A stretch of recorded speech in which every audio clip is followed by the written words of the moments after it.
Mesdames, Messieurs, bonjour et bienvenue dans ce 13h au Bénin. Voici le sommaire. Fin du jeûne musulman sur l'ensemble du territoire national après 30 jours de privations diverses et autres sacrifices pour la rémission des péchés. La communauté musulmane a célébré ce dimanche l'Aïd el-Fitr. Vous aurez les images de plusieurs localités dans ce 13h au Bénin. À l'instar des fidèles musulmans d'autres localités du Bénin, ceux de la ville Carrefour ont aussi célébré l'Aïd el-Fitr. Les festivités ont démarré comme à l'accoutumée avec la grande prière à la place Idi. Autorités communales et bien de personnalités y ont pris part. Tous ont prié pour le peuple béninois ainsi que pour les gouvernants. Ensuite et puis enfin, nous parlerons du retard aussi dans ce 13h au Bénin, un phénomène qui peut avoir des répercussions importantes sur la productivité, les relations interpersonnelles et le bien-être individuel, qu'il soit professionnel, scolaire ou personnel.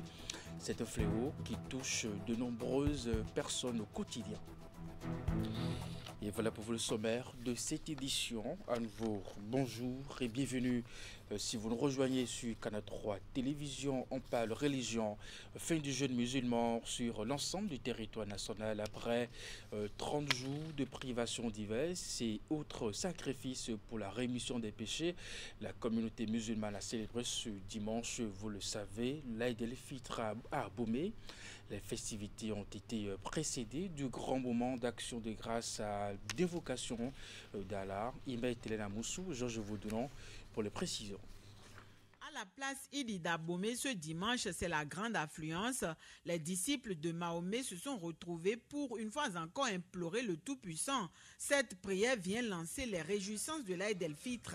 Après 30 jours de privations diverses et de méditation, les fidèles musulmans expriment ici leur reconnaissance à Allah le miséricordieux. Allahu Akbar. Allahu Akbar. Nous rendons grâce à Dieu d'abord parce que nous avons fait 30 jours de jeûne et ça s'est bien passé, il n'y a pas eu d'incident. Et je demande à ceux qui n'ont pas pu aller jusqu'au bout que Dieu leur donne la foi de se racheter. Saisissant l'occasion, la communauté a prié pour le peuple de même que les gouvernants. Les vœux ont été formulés pour le bien-être de tous.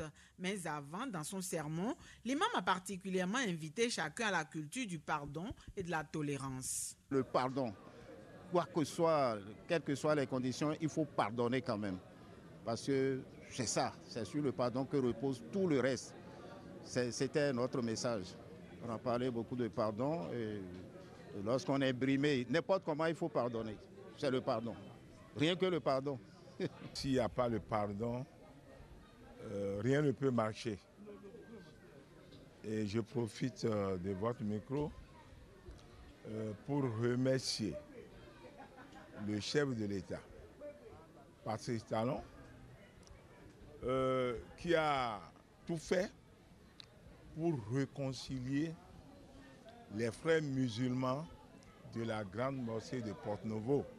Cela veut dire que nous avons un chef d'État qui a l'écoute du peuple. Pendant la période de jeûne, les fidèles ont observé diverses règles qui doivent être perpétuées, a rappelé l'imam. El Hadj Ilia Sounondi Tchao a précisé que certaines habitudes et attitudes doivent caractériser le bon musulman qui ne doit au grand jamais s'en détourner au risque d'impacter négativement son entourage. À l'instar des fidèles musulmans des autres localités du Bénin, ceux de la ville Carrefour-Boycon ont aussi célébré l'Aïd el-Fitr. Les festivités ont démarré comme à l'accoutumée avec la grande prière à la place Idi. Autorités communales et bien d'autres personnalités y ont pris part. Tous ont prié pour le peuple béninois ainsi que les gouvernants. L'imam, dans son prêche, a invité la communauté musulmane à la clôture de la paix. Imaï Telena Moussou pour les détails. Le jeûne du mois de Ramadan s'est achevé à Boïkon. Musulmans des 4 coins de la ville ont rallié ce dimanche matin la place Idi. Ensemble, ils ont prié et invoqué Allah, le Tout-Puissant. Cette grande prière qui marque le début des festivités de l'Aïd el-Fitr a aussi été pour eux l'occasion d'exprimer leur reconnaissance envers Dieu pour les avoir gardés et permis de passer sans grande difficulté ces 30 derniers jours. C'est le mois d'excellence de rémission des péchés. Donc, nous demandons le pardon, puisque nous sommes, en tant qu'êtres vivants, nous sommes des éternels pécheurs. Donc nous prions, nous avons prié pour le pays, pour nous, pour la famille en général. 30 jours, vous êtes en communion avec Dieu Tout-Puissant et on se sent très à l'aise, on se sent léger, on se sent purifié. Ce n'est qu'un plaisir pour nous que le Dieu nous ait permis de faire ces 30 jours de jeûne et qu'on le termine comme ça, alhamdoulilah. À ce grand rendez-vous d'action de grâce, nombreux y ont pris part. Dans la foule, on pouvait remarquer la présence de plusieurs personnalités. Le maire de la ville Carrefour et certains membres du conseil communal étaient également aux côtés de la communauté musulmane. Moi, j'ai vécu intimement avec cette religion qui est une religion de paix. Je dis bien de paix, qui prône la paix, qui proclame la paix, qui vit la paix, qui prêche la paix. Alors vous doutez bien que lorsqu'il s'agit des musulmans, je me dois d'être là. Toute la communauté Boïkonois se doit d'être là. Moi, je suis heureux de se vivre ensemble, c'est formidable. C'est ça aussi, être croyant et avoir la crainte de Dieu. Je suis heureux de voir que dans ce pays, musulmans, catholiques, protestants, animistes puissent être dans leur foi et en bonne communion. Ça, c'est très important. C'est très, très important. Et je crois que c'est ce qu'il faut garder dans notre pays, cette tolérance, cet amour dans nos prochains. Ce rassemblement du lendemain de la rupture du jeûne cette année a été pour l'imam le moment propice d'inviter l'assistance à la culture de la tolérance et l'unité. Dans son prêche, El Hadj Idriss Boukari a rappelé l'importance de la prière. Il a convié les Béninois à prier constamment pour la nation et les dirigeants. Les dirigeants, ils vont prier pour eux. Parce qu'ils sont là pour nous. Il n'est pas bon de dire de mauvaises choses sous les dirigeants. Il faut prier pour eux. Avant de congédier l'Assemblée pour le festin, l'imam a aussi évoqué les bienfaits du jeûne. Les fidèles ont été incités à maintenir les bonnes habitudes afin de bénéficier pleinement des grâces d'Allah. Les fidèles musulmans de la mosquée centrale Médine 2 d'Agori à Bomekalavi ont célébré aussi la fête de l'Aïd el-Fitr ce dimanche, une célébration placée sous le signe de la paix et du pardon. Florence Bossard et Deron Pévi ont assisté à cette grande prière. Voici le reportage.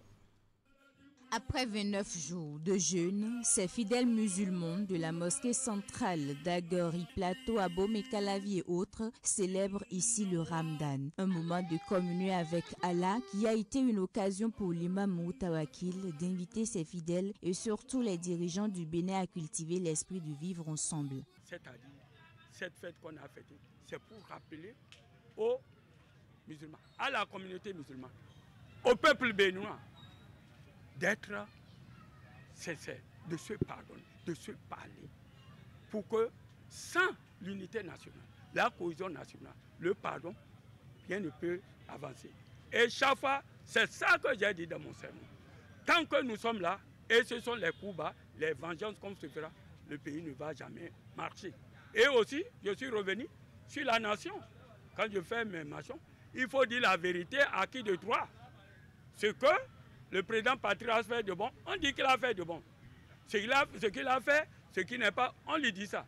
Il a travaillé. Personne ne peut démentir ça. Le Ramadan est une fête musulmane qui marque la fin du mois de jeûne et du partage. Il est célébré le premier jour du mois lunaire. Les fidèles musulmans rencontrés sont convaincus que leur prière sera exaucée par Allah. Cette période est tellement sensible parce que c'est la période où, par excellence, nous pensons que nos vœux montent facilement vers le Seigneur, étant donné que pour nous, notre croyance nous enseigne que le diable, pendant cette période, est quand même enchaîné.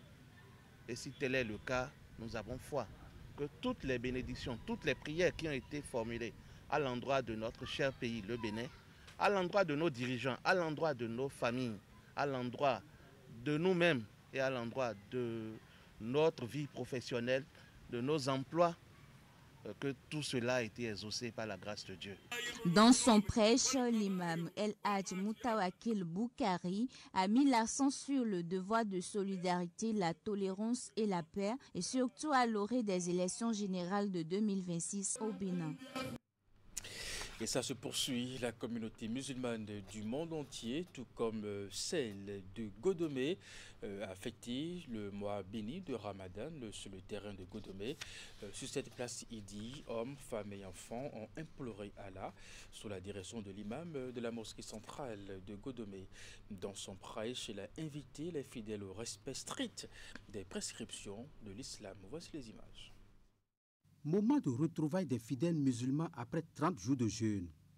Ils sont plus d'une centaine de fidèles, hommes, femmes et enfants, à envahir le terrain du collège d'enseignement général de Godomé pour la fête de Ramadan. Juste après avoir foulé le sol de la place Idi, l'imam démarre la prière.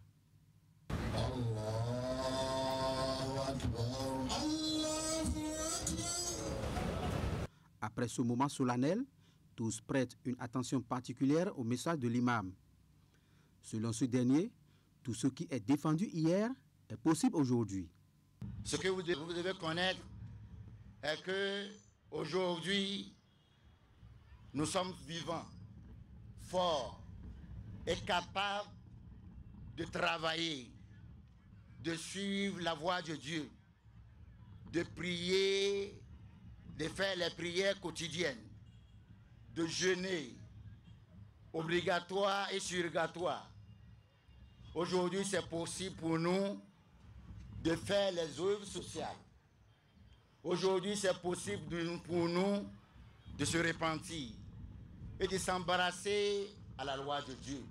Le message du religieux étant perçu comme une leçon bien reçue, ces fidèles indiquent avoir passé une période de jeûne sans difficulté majeure. J'ai à remercier Dieu, à remercier Allah pour nous avoir montré ce jour. Il y a un mois, nous avons commencé le carême. Et aujourd'hui, nous sommes en train de dire adieu à ce mois-là. Ça a été un mois d'intense prière, un mois de servitude pour Dieu, un mois dans lequel les musulmans se sont montrés très fervents. Nous aussi. Alors nous remercions Dieu et lui demandons d'exaucer nos prières. Sa grâce est infinie. Il nous a permis de commencer et de terminer. C'est l'essentiel. Et nous le prions de nous donner encore d'autres années pour pouvoir être avec les enfants et les accompagner. Ça s'est bien passé, on a bien prié. Les 30 jours, on les a bien faits. On remercie Dieu, on rend grâce que l'année prochaine soit plus meilleure que cette année. Je salue tous les musulmans du monde entier. Bonne fête à vous et j'espère que tout le monde fête en famille.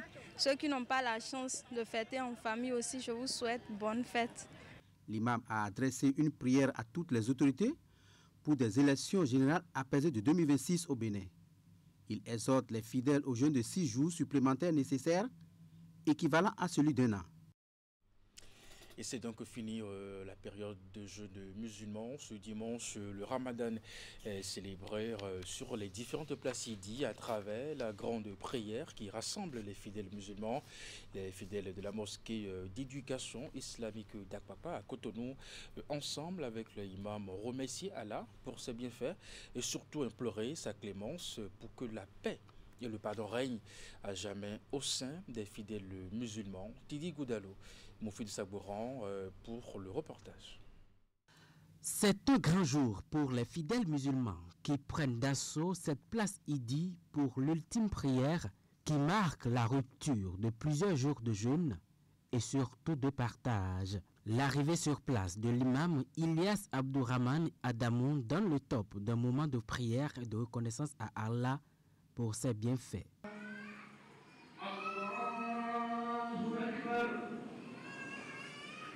En ce jour de Ramadan, ces fidèles musulmans se sentent encore plus réconfortés dans leur foi.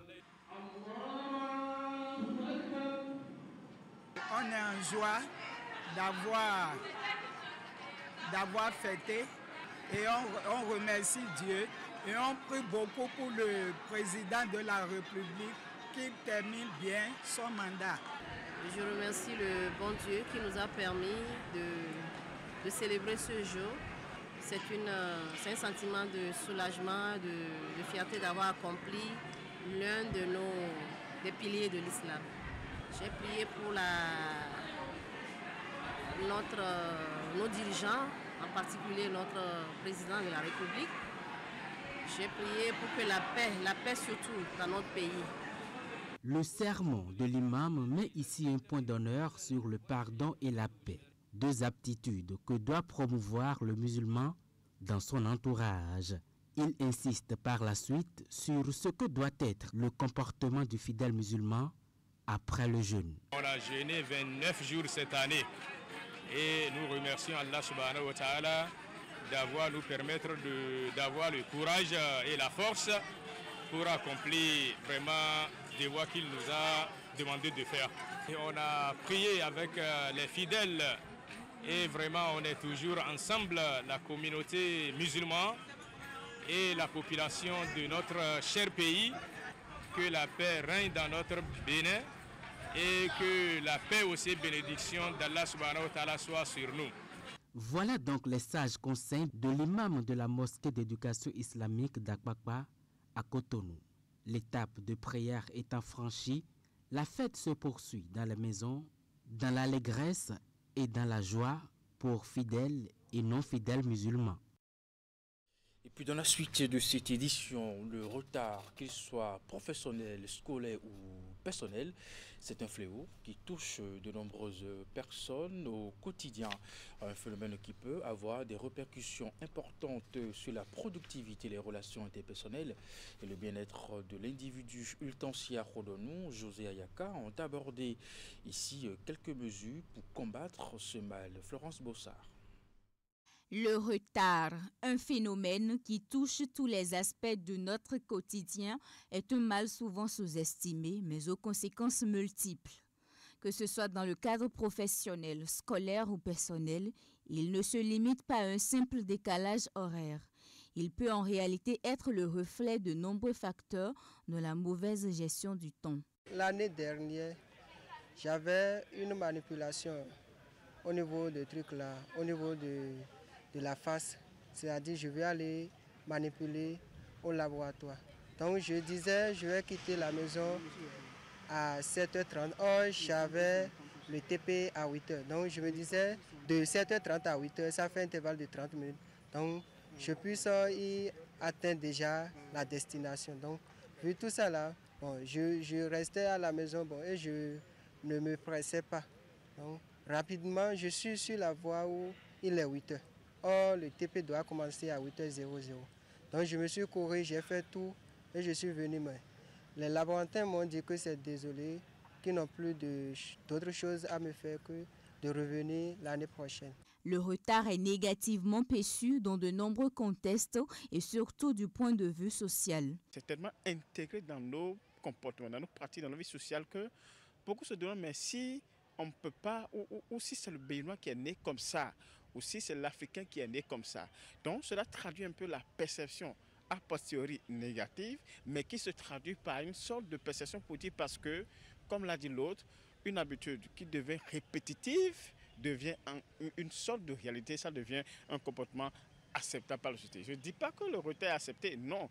Mais quand vous voyez le nombre de personnes qui adoptent le retard comme attitude aujourd'hui, on est en droit de se dire si cela n'est pas devenu aussi un comportement ou si cela n'est pas aussi intégré dans notre vie sociale. Il n'y a pas de raison favorable, il n'y a pas de raison valide. Si ce n'est pas une sorte de négligence. Dans un monde où chaque minute compte, mettre en place des solutions efficaces pour combattre ce phénomène devient essentiel. Tout individu connaît une période d'apprentissage. Les astuces, c'est au niveau de nos enfants. À l'école déjà, il faut tout faire pour les amener à être à l'heure. Amener un enfant à être à l'heure à l'école, c'est que tout faire pour qu'il dorme vite, pour vite se réveiller. Donc il faut programmer nos enfants à ne pas être en retard. C'est très important. Quand l'enfant est programmé à être à l'heure, le principe de ponctualité sera une réalité. Lorsque vous avez un emploi du temps, lorsque vous savez ce que vous voulez faire à chaque moment de la journée, Ça vous évite de venir en retard parce que vous allez prendre des dispositions. Vous allez anticiper sur le fait que je vais peut-être à Akpakpa, je suis à Godomé, il y a un risque d'embouteillage, je vais vite quitter la maison. Sur le plan professionnel, un retard répétitif peut nuire à la réputation d'une personne. Dans un cadre scolaire, le retard régulier d'un élève au cours affecte ses résultats. Au niveau personnel, un retard récurrent peut engendrer du stress, de la frustration et même des conflits dans les relations sociales. La célébration du 8 mars, journée internationale des droits de la femme, on en parle toujours, cette fois-ci avec les enseignantes du primaire du département du Littoral. Elles ont choisi la date du 29 mars pour commémorer cette fête. À leur côté, le ministre conseiller aux enseignements maternels et primaires, Paulin Gbenou, c'était un moment de riche échange entre collègues Tidi Goudalo, Jocelyn Barriga. Sur ce podium, elles démontrent leur capacité en matière de danse. Ces Amazones enseignantes du littoral célèbrent ici l'édition 2025 de la Journée internationale des droits de la femme. Derrière elles, leur ministère de tutelle. Nous avons initié cette rencontre festive entre tous les enseignants et enseignantes du département du littoral afin d'instituer la communion et le vivre ensemble qui va réduire les disparités et inculquer le travail bien fait à tout un chacun de nous. Par ailleurs, je voudrais faire comprendre à toutes mes sœurs ici présentes que se battre ne doit pas signifier devenir rebelle. Mais je nous exhorte plutôt à nous soumettre à nos époux, car dit-on souvent, nous et non les bon, sous nous et non quoi encore. Soyons donc dociles à nos époux afin que le foyer puisse perdurer. Le moment n'est pas que festif pour ces encadreurs du sous-secteur de l'enseignement maternel et primaire zone littorale. Elles ont également eu droit à une séance d'échange sur le thème principal de la célébration. Pour toutes les femmes et les filles, droit, égalité et autonomisation. Les droits de la femme, plus que tout autre, constituent un projet de société. Aussi, la cause des femmes n'est pas seulement le combat des femmes, c'est celui de toute la nation qui aspire à un développement durable et équitable. À cet égard, aucun pays ne saurait intégrer le cercle des pays émergents en laissant en marge la frange la plus importante de sa population, 52%. À cette occasion, le ministre conseiller aux enseignements maternels, primaires et secondaires, Paulin Gbenou, a mis un accent particulier sur les dispositions prises par le gouvernement à l'égard des femmes, notamment enseignantes. Il les exhorte par la suite à rester focus sur le travail qui les incombe pour un secteur éducatif plus fort. Et puis avant de prendre congé de vous, le mois de la francophonie au Bénin, édition 2025 a démarré. Le top des différentes activités a été donné en début de ce week-end par une cérémonie de lancement officiel. Elle a été couplée avec la célébration en différé de la journée internationale de la francophonie. Le thème de cette journée des 20 mars est intitulé cette année « Je m'éduque, donc j'agis ». Oulem Cliquant, Moufi de Sabouran ont assisté à l'événement. Du thème de la journée internationale de la francophonie de cette année, intitulé « Je m'éduque, donc j'agis », est extrait un sous-thème évocateur. L'éducation fabrique les citoyens conscients et outillés pour relever les défis du monde. C'est le ferment autour duquel s'articulent les diverses activités concoctées pour le mois de la francophonie édition 2025 au Bénin. Elles sont d'ordre scientifique, éducatif, culturel et sportif.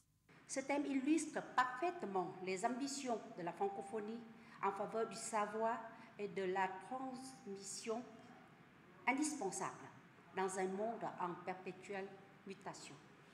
L'éducation représente pour notre organisation un levier de transformation pour un avenir durable et un moteur de développement et de la paix.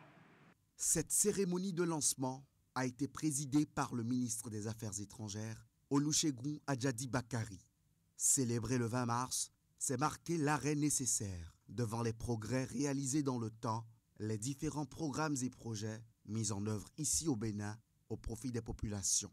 La francophonie, exclusivement culturelle par le passé, s'étend désormais tournée vers les peuples et le développement durable. Cette coopération s'est traduite par de nombreuses actions concrètes. Appui aux couches vulnérables, appui à la jeunesse, aux jeunes filles déscolarisées, appui aux femmes n'ayant pas les moyens, appui à la culture, à l'éducation, au sport, à la décentralisation, au cinéma, à la gouvernance, aux droits humains, à la justice, au numérique, à l'environnement et à l'économie. Je lance aujourd'hui un appel à tous nos partenaires institutionnels, éducatifs et associatifs pour que nous poursuivions ensemble cette dynamique en faveur d'un apprentissage ouvert, évolutif et adapté aux réalités du monde moderne. Le Bénin se prépare déjà activement à accueillir en milieu d'année un événement de taille regroupant plus de 300 entreprises sous l'égide de l'Organisation internationale de la francophonie. Il s'agit de la 6e mission économique et commerciale de la francophonie prévue du 17 au 19 juin 2025, une première en Afrique occidentale. Et c'est bien la fin de cette édition. Merci de l'avoir suivi, de votre fidélité à nos programmes à 16h, votre bulletin d'information 19h30, la grande édition de la soirée. Juste après votre émission, il faut continuer. Passez une très bonne journée et à très bientôt.